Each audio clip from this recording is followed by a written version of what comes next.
My wife's crush had returned to the country to develop his career. After years apart, he still had that same broken, melancholic prince look, the kind that easily stirs up a protective instinct in others. To be honest, I was already prepared for a cliché drama. The crush comes back. My wife and I turn against each other. She regrets everything and tries to win me back. But to my surprise, just as the stage was set and the curtains had yet to rise, my wife decisively refused to take part in such a farce. It seems things were about to get interesting. Chapter 1. Right in the middle of our candlelit anniversary dinner, Willow's phone screen suddenly lit up. Glancing at the message notification, her expression immediately darkened. I sat calmly, waiting for her reaction, almost seeing in my mind how she might suddenly stand up, make some lame excuse to cut the dinner short, and rush out of the house in a hurry. But unexpectedly, Willow unlocked her phone right away, handed it to me, and complained in exasperation. "Darling, tell me, is this Makoto insane or what? Can't he go downstairs and buy a Band-Aid himself? Why does he have to message me about every tiny little thing? Like I'm his mom.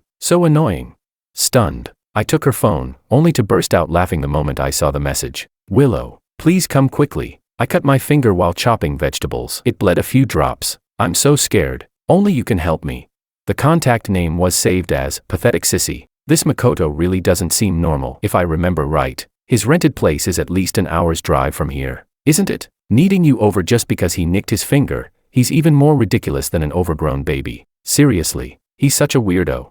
Willow pouted angrily, which only made her look cuter. Right in front of me, her fingers flew across the screen as she typed out a reply to Makoto. "Oh my, if the injury is that serious, I can't handle it alone. You'd better call 911 immediately. Any later and the bleeding might actually stop."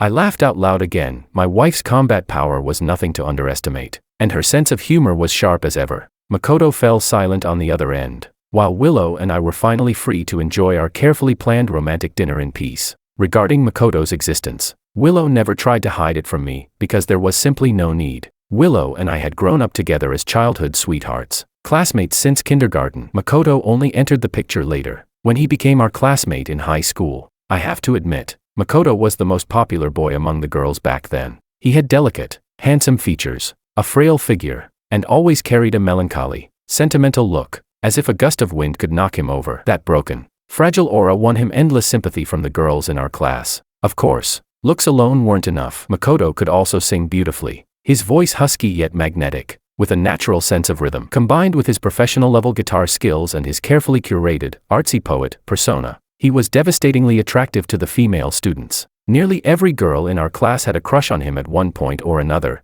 and Willow, the class beauty, was no exception. For a few months, the two of them grew close. But just when they were on the verge of becoming the textbook example of a teenage romance, Makoto's family moved overseas, and his contact with Willow was cut off. I must emphasize, I didn't take advantage of the gap left by Makoto's departure to slip in and establish a relationship with Willow. The reason we eventually made it to the altar had far more to do with years of tacit understanding and long-lasting companionship. From school uniforms to wedding dresses, the bond and chemistry between Willow and me had already surpassed most married couples. It was only recently that Willow's former crush returned to the country, and even settled in C-City, the same city where we live. I feared that waves might ripple across my marriage. Unbelievable. Sending me such ridiculous messages on my wedding anniversary with my husband. Does he want to poison our relationship on purpose? Seeing Willow still fuming, I could only comfort her. "It's all right. Don't overthink it. Maybe he's just someone who has no sense of boundaries, and he still treats you as part of his inner circle. You've already rejected him clearly, so it's no longer your responsibility. I won't use this as an excuse to get upset with you." Relieved, Willow nodded, then clung to my hand coquettishly. "Darling, I'm so glad you believe in me. Later, I'll make it up to you properly." Looking into her watery, peach blossom eyes, my own gaze softened with tenderness and affection. For a moment, the atmosphere in the restaurant grew warm and intoxicatingly romantic. But just then, Willow's phone rang again. Chapter 2. The caller ID showed it was Makoto, and Willow's face instantly darkened. Without the slightest hesitation, she tapped speaker mode and answered the call. The next second, Makoto's panicked, tearful voice came through. "Willow, please, I'm begging you, come see me. My depression is acting up again." Willow's temper seemed to ignite in a flash. Gritting her teeth, she snapped at the phone. "Makoto, I'm not a psychiatrist. I can't help you. If you're not feeling well, go to the hospital and register for an emergency appointment. Right now, I'm having a candlelit anniversary dinner with George, and I don't have time to deal with your problems. If it's nothing urgent, then stop calling me, all right?" There was a pause on the other end. Then Makoto's sobbing voice grew even more pitiful. Willow, you can't just abandon me. You're the only person I know in this city. When my depression hits, I want to commit suicide. Shouldn't you care that I'm still a living human being? You wouldn't want my death hanging between you and George's marriage, would you? Boo-hoo-hoo. You're the kindest person I know. Willow, please, come keep me company. If you don't come, I really won't survive. Willow's expression twisted in frustration, and she raked her hands through her hair, clearly pushed to her limits by his relentless pestering. What makes you think that if you kill yourself, I will be the one to bear the burden in my marriage with George? Let me repeat myself, I'm not a doctor. I can't help you. If you truly can't survive, then just die. Every day, countless people lose their lives in war-torn regions across the world. Am I supposed to save every single one of them? Do you think I'm some kind of superwoman? Makoto clearly hadn't expected my wife to be so ruthless. His voice was filled with disbelief. Willow, you've changed. You weren't like this before. How can you be so cold-hearted?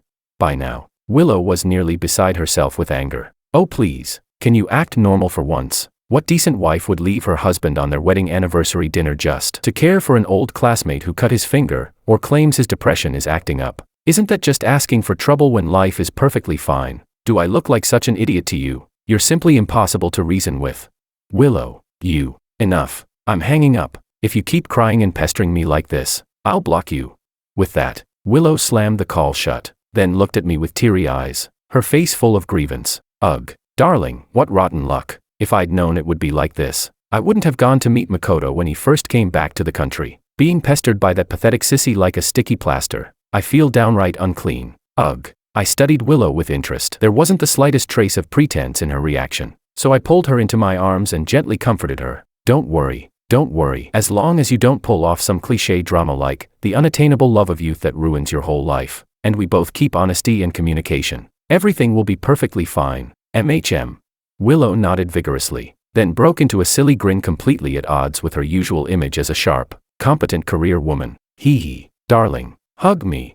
Chapter 3. Makoto had stayed quiet for a few days after Willow threatened to block him, but as time passed, his restless heart could no longer hold back. It was the weekend, and Sea City enjoyed a rare clear sky and brilliant sunshine. On a whim, Willow and I decided to take a stroll in a nearby park, but we had barely taken a few steps when Willow's phone rang again. The moment I saw her helpless expression as she pulled out her phone, I knew exactly who was calling. Once again, Willow switched on the speaker, and Makoto's anxious voice came through. Willow, something terrible has happened, really terrible. My grandmother fainted today, and after being rushed to the hospital, the doctor diagnosed her with a terminal illness. She doesn't have much time left. Before she goes, she desperately wants to see you one last time. Could you come visit her?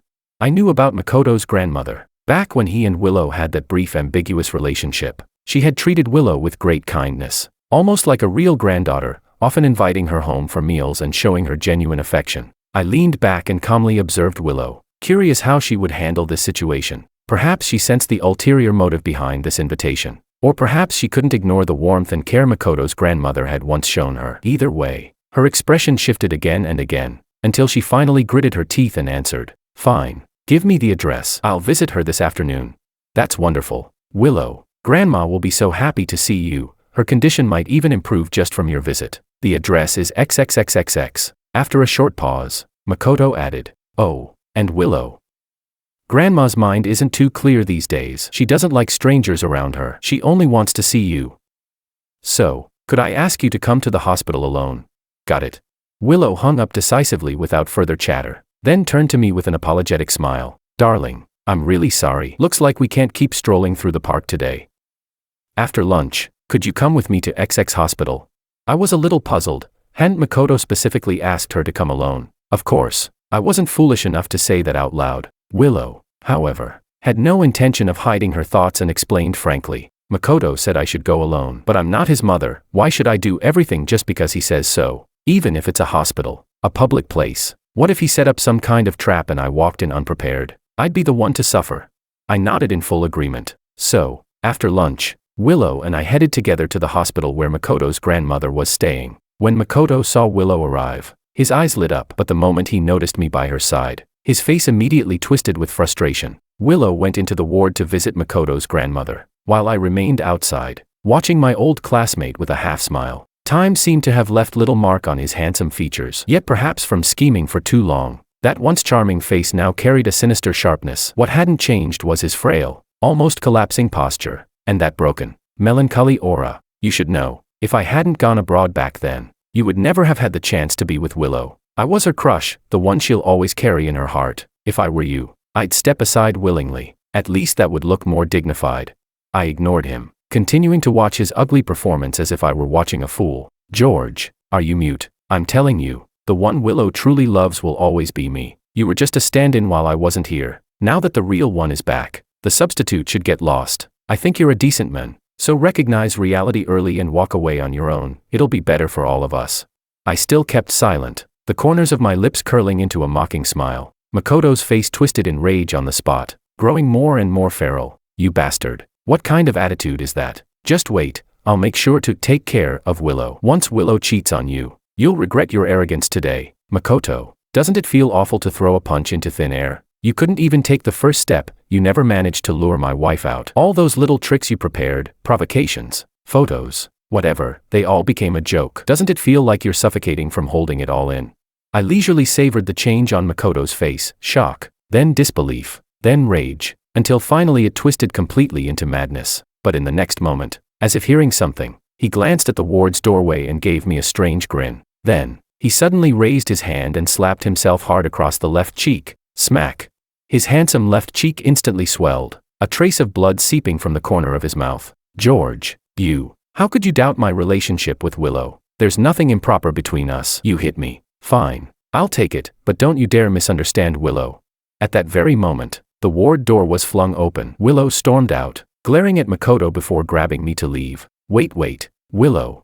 Seeing his ploy ignored, Makoto quickly grabbed her arm. What, now?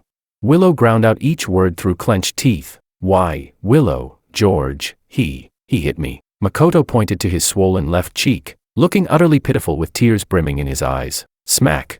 Willow's hand came down hard on his right cheek. Makoto's right side immediately puffed up to match the left. If George hit you, you must have done something wrong. Don't worry, I'll make it symmetrical for you. Oh, but why are the handprints facing different directions? I don't recall George's hands being attached backwards. With that, Willow tilted her head proudly, gave him a dazzling eye roll, and pulled me away down the hallway. What happened? Willow, did Makoto's grandma try something on you? My question lit the fire in Willow instantly. Tears of grievance streamed down her cheeks as she complained bitterly. I'm furious. I never dreamed that the once kind old lady would turn into such a shameless hag. Even when she's sick and dying, she still has to disgust others. Barely after exchanging a few pleasantries, she demanded I divorce you, marry Makoto, and give him a child, said it was her final wish. What does she take me for? There, don't be angry, it's fine. You didn't agree, did you?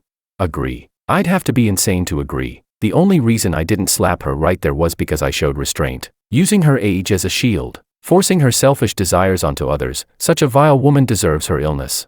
It seemed Makoto's grandmother's offensive had failed as well. I wondered if he would keep quiet for a few days this time, but then again, once, maybe twice, not 3 or 4 times. If he stirred up more trouble next time, I wouldn't hold back anymore. Chapter 4. The storm with his grandmother was calmed by my tacit cooperation with Willow, and sure enough, Makoto quieted down again. To prevent further harassment, Willow simply blocked Makoto's number. Finally, some peace and quiet, but both Willow and I knew very well Makoto's retreat was only temporary. Sooner or later, he would try to make a comeback. A few days later, Willow's phone rang again. This time, however, the caller was her best friend from high school, Maria. Maria, it's been so long since you last called me. Did you forget about me? Since it was her best friend, Willow was naturally delighted. After chatting for a while, she hung up and reported to me, Darling, Maria asked me out tonight for a little get-together. Smiling, I nodded, showing I had no intention of interfering with her normal social life. But Willow still seriously explained, We're meeting at 7 tonight, at the Sea City Welcome Hotel for a girls' night. Besides Maria, Laura, Lisa, and Luna will also be there. We'll probably finish around 10. Could you pick me up afterward? No problem. When my wife gives an order, how could I dare refuse? You're so annoying. That evening, I drove Willow to the hotel. Darling, thank you for tonight. If anything happens, I'll give you a call. All right, don't worry, Willow. I'll just stay nearby. We'll keep in touch. With light makeup, dressed stylishly and attractively, Willow happily slung her little purse over her shoulder and walked into the hotel. I, on the other hand, cast a deep gaze toward the hotel's interior and let out a sneer. Worthless tricks, always resorting to cheap, filthy schemes. I didn't actually drive around nearby as I had said. Instead, I waited about 5 minutes, then made a phone call before heading straight into the hotel. The distance from the entrance to the private rooms wasn't far. When I reached the door to Willow's room, I could already hear a furious voice from inside. Maria, I treated you like a sister, and you tricked me together with Makoto. Willow, it's not what you think. Makoto told me there was a misunderstanding between you two. I just didn't want the best couple, separated for so long, to miss each other again. So you lied to lure me here, didn't you? Tell me honestly, did you only invite Makoto? Laura and the others were never coming. I only did this for your own good.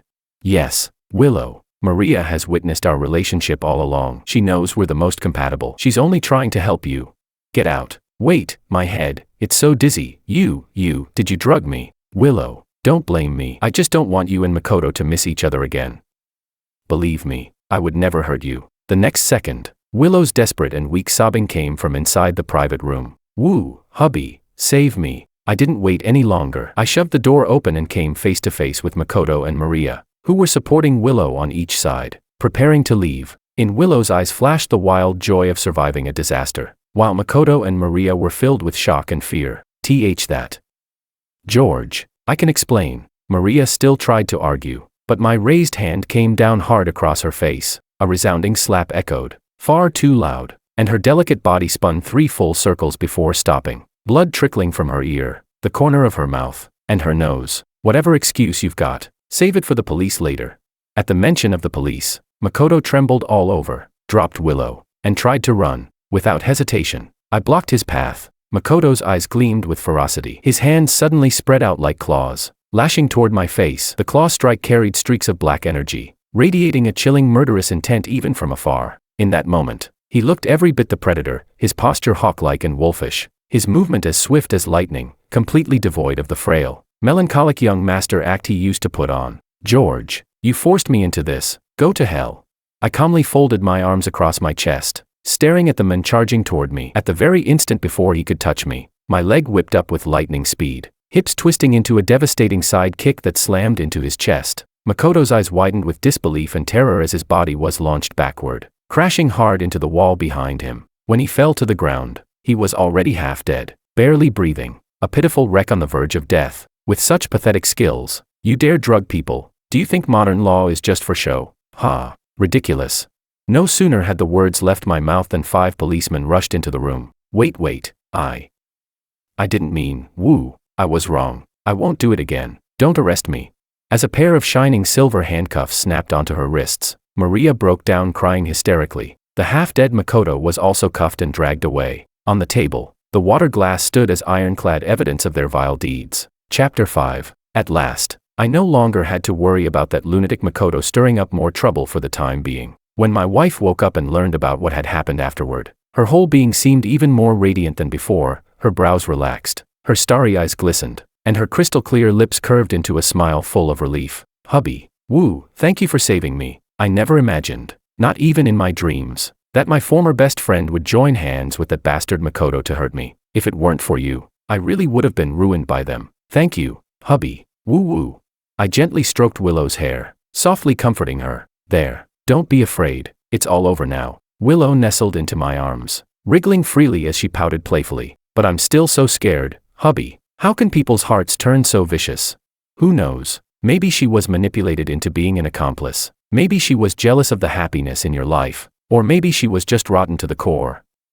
But don't worry, whether it's Makoto or Maria, neither of them will ever disturb your life again. For attempted rape and illegal possession or use of narcotics, Makoto was sentenced to 3 years in prison. As his accomplice, Maria received a 1-year sentence. It's said that at that moment, Makoto looked as though his soul had been ripped away, his whole body collapsing. Even though it was only a 3-year sentence, he was so terrified he wet himself on the spot, frantically begging the judge, "Please, I beg you, let me go. I can't be locked up for 3 years. 3 years will kill me." When he was dragged away, he went mad, crying, laughing, struggling desperately, nothing like the ruthless decisiveness he showed when he fought me. The next morning, when Willow awoke in my arms, the tear stains still on her cheeks gave her a fragile beauty, like pear blossoms in the rain. that made my heart soften even more. Hubby. I had a dream, such a sorrowful dream. What did you dream about? Can you share it with me? Smiling, I admired the breathtaking beauty of my beloved, holding her tightly in my arms so that her body would no longer tremble from fear and grief. Willow tried hard to recall, but eventually gave up. It was long, but I forgot the details. I only remember, at the end, I seemed to be in a pitch-black space, facing a female ghost who looked exactly like me but with a hideous expression. She was crying blood tears, and again she told me. What did she tell you? She said, the great mistake is already made. Even if it wasn't by choice, no amount of regret can change it. She also said, I'm willing to let my soul scatter into nothingness, suffer eternal damnation, in exchange for another version of myself in another timeline being freed from the shackles of this fate, able to make choices with a clear conscience, and live out a life freely and calmly. Was that all? Let me think. Right. At the end, she seemed to beg me to live on well, carrying her share of life too. Hubby, do you think I've been under too much stress lately? How could I dream something so strange? I gently comforted my wife, who looked like a frightened little deer. It's all right. It's probably just too much pressure. Don't worry, darling. It's all in the past now. What matters most is that we live our days well from now on. Willow nodded vigorously in my arms. When I went to visit Makoto in prison, I found that this once brooding yet strikingly handsome young man had completely collapsed. His gaze was dull, his face degraded into something vulgar, as if he had become an entirely different person. When he saw that his visitor was me, Makoto gripped the iron bars separating us, shaking them violently as he roared, It's you. It must be you, George. Wouldn't it have been better if you, the side character, had just obediently died? I clearly already completed the task of conquering Willow, got my reward, and escaped this little world. Why did I wake up back on the day before the mission even started? Was it your doing? Yes, and no. I replied with a cheerful smile, though my eyes brimmed with killing intent. Have you ever considered this possibility, that after trampling on morality, toying with hearts and humanity, making everyone despise you, maybe I'm not the only one who wants to deal with you? As soon as I finished speaking, I suddenly raised my hand. The space around us instantly froze, as though coated in glacial crystal, falling into absolute stillness. Everything in heaven and earth became frozen sculptures sealed in eternal ice. The only ones who could still move were Makoto and me, but I don't think you need to worry about those details anymore. After all, for someone on the brink of death, even knowing who sabotaged your schemes doesn't matter. Time to rest in peace. Like a phantom, I walked straight through the iron bars, step by step closing in on Makoto. He stumbled back in terror, screaming wildly, System, come out. I forfeit this mission. I don't want any of the points anymore. Just get me out of this world. Too late. That filthy little toy of yours, after doing nothing but vile deeds, is now trembling just to protect itself. How could it possibly care about a dispensable pawn like you?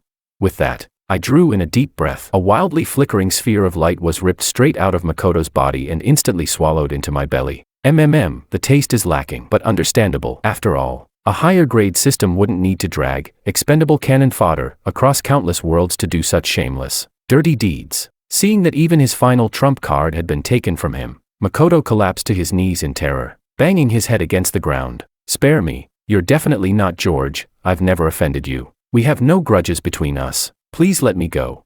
Heh. Stop guessing nonsense. I am the real George, and the way you look right now is just too ironic. No wonder you love hopping through countless worlds. So obsessed with stealing wives, wrecking marriages, making some unlucky victim kneel to you, then coaxing women while forcing men to slap themselves. Turns out you've always had a fetish for kneeling. Please, boss, spare me. I really know I was wrong. Desperate to live, Makoto, with tears and snot streaming down his face, began slapping himself frantically. The sharp smacks echoed through the entire visitation room, and his head soon swelled into a grotesque pig's head. But I was already tired of his performance. I didn't even bother to deliver the kind of classic line a righteous hero usually says before killing the villain. Instead, I simply raised my hand and snapped my fingers. Snap. Makoto froze in place, still on his knees. Then, rolling black mist began to seep out from his body. After swirling around him for a brief moment, it surged toward me, sinking straight into my body. The delicious taste of karmic filth. This world just became a whole lot cleaner. Chapter 6, Epilogue. I am George, but I am not only George. Before accepting the sacrifice of this world's unlucky victim and being reborn here, I was a traveler wandering across countless worlds, tasting the myriad colors of life. This world's unlucky victim, until his dying breath, firmly believed that his beloved wife could never have committed such heartless, immoral acts, much less have cruelly killed him for the sake of some scoundrel, glittering on the outside yet rotten within. When his broken soul knelt before me, every word soaked in blood and tears, he was willing to exchange all the merit accumulated over 10 lifetimes of reincarnation, along with the entirety of his soul's energy, in return for me uncovering the truth and freeing his little wife from manipulation. I never intended to slack off, yet it seemed that after I came here, there was no task left for me to do, for his childhood sweetheart had already, after everything was settled, sacrificed herself, offering up everything to another existence in exchange for Willow's freedom from the control of the storyline. 2 different paths, yet leading to the same fate, 2 lovers, deeply devoted, yet played cruelly by the plot. In the end, both made nearly identical choices. Even I, an old monster whose heart had long been tempered into stone, could not help but sigh with sorrow. Hubby, did you hear? That Makoto, they say he turned into a vegetable in prison. Hearing the bad news about Makoto, Willow smiled with her eyes curved like crescents. It was as if the shadows of the past had completely dispersed, and she had returned to the radiant splendor of the sunny, confident CEO of the Lu Corporation. Haven't heard, but honestly, that ending suits a scumbag like him. MHM.